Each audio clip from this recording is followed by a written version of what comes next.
All right, let's bring in Dan Perry, he's a former Middle East and Europe editor for the Associated Press. We'll talk all about this, and then we'll get to the Munich Security Conference, where all of this and more will be discussed. But first on Iran specifically, Dan, I mean, what does it sound like to you as being prepared? A lot of buildup, obviously. It sounds like Trump wants a deal and prefers not to attack Iran, and I'm not surprised because he doesn't really want the risk that comes with such an attack, and it's quite possible that an attack would fail to topple the regime, and then it looks pointless. The concern in some quarters, especially in Israel, is that he will suffice with a deal not substantially different from the JCPOA that was signed by Obama, and then just claim that the verification is better or that it's amazing and couldn't have been done by any of his predecessors, and that'll be that. What the Israelis want is certainly for a deal to also include limits on Iran's ballistic missiles, and in particular, an end to Iran's rather outrageous 30-year project of spreading militias all around the Arab world and undermining countries and causing countries to be in conflict with Israel and also with their own populations, obviously. I'm talking about Hezbollah in Lebanon and more. So Iran's interference in the region is what much of the region, and certainly Israel, would like to have end. And the fear is that Trump will suffice with a nuclear deal. He's been saying he wants Iran to not have any enrichment.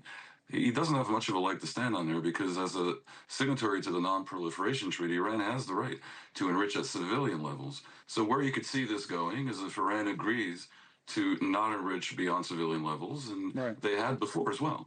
And that may be the deal that he's going for. All right, and all the buildup tries his leverage to get him to that deal. We'll see where it goes. Now, on a broader foreign policy issue this week, as I mentioned, the Munich Security Conference is underway. I want to just flash back to last year for a moment, because the big story then, and he's not the U.S. representative this year, it's Marco Rubio, Vice President J.D. Vance. Vance went over to Europe and kind of, went to the Europeans on their own turf and had some tough words. But here's Vance from last year. Listen. The threat that I worry the most about vis-a-vis Europe is not Russia, it's not China, it's not any other external actor. And what I worry about is the threat from within, the retreat of Europe from some of its most fundamental values, values shared with the United States of America. So Rubio gets sent this year, Dan, and here's what he's saying so far ahead of a big speech tomorrow, the Secretary of State. Listen. The old world is gone, frankly, the world I grew up in, and we live in a new era in geopolitics, and it's going to require all of us to sort of re-examine what that looks like and what our role is going to be. There are different messages. I don't know if the message will be similar or the same, but what do you make of it?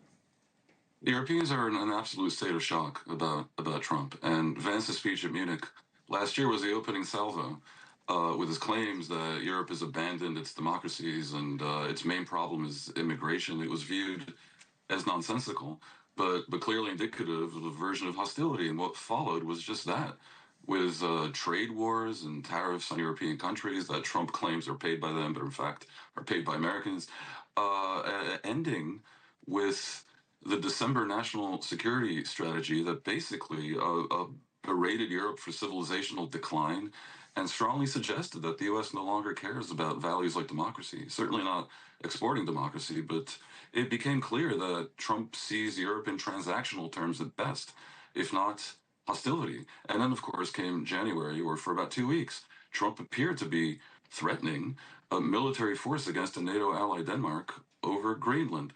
So look, for about a year, the Europeans have been trying to handle Trump, occasionally fawning over him in a manner most undignified. One recalls Mark Rutte, the former Dutch Prime Minister and NATO Secretary General, calling Trump daddy.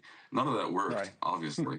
It looks like they're going to try to take a harder approach, and we saw that today in speeches by Macron, the French president, and Merz, the German chancellor, where they're basically saying there's a problem, Europe needs to be more of a geopolitical power. That's what Macron said. Merz was talking about how U.S. leadership has been abdicated.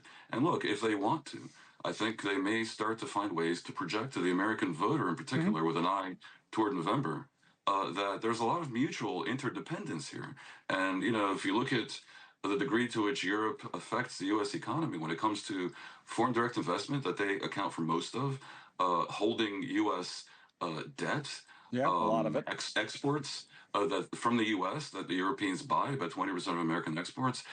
America will not benefit from a serious rupture with Europe, and you can already see them doing trade deals that are significant with South America and with India in particular, both last month, essentially trying to go around the U.S. So I think this year's Munich is going to be the beginning of something that looks more like hardball. We'll see how Rubio handles it himself tomorrow, again, in that speech. Dan, thank you as always. Dan Perry.